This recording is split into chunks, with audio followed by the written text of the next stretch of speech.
Okay, somebody wants me to address Tinubu'S through paternity. I will not address that because it's bringing me low.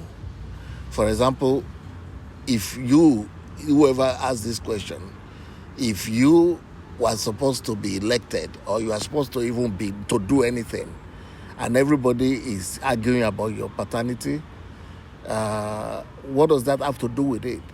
They are supposed to talk about your competence and who you are.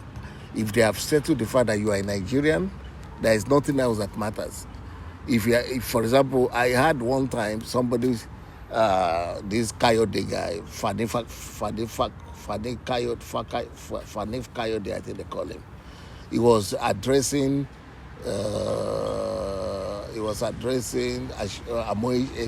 Ameshi or Vike, one of the two, and he was telling them, I come from a noble family.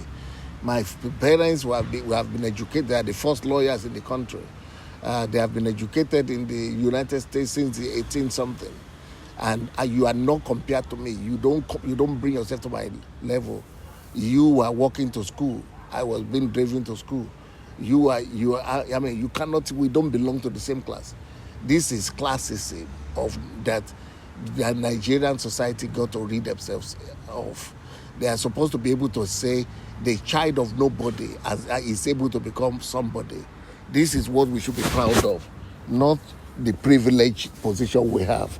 It is rather, for me, if Tinubu had a very bad background or a paternity, it is rather a proof, a testimony to me that somebody from nobody or from nowhere is able to arise in our country to become somebody.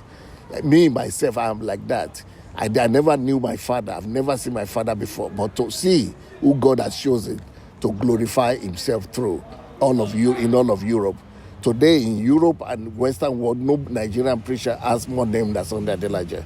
And that is not because of me. That's because God is showing to the world that somebody who is fatherless and motherless. Even my own mother, I got to know her only when I was a teenager.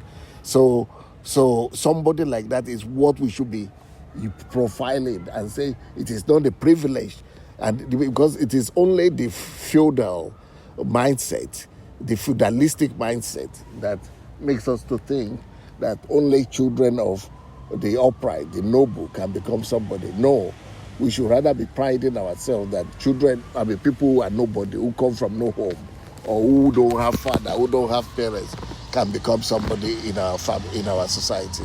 This is my position about Tinubu'S paternity.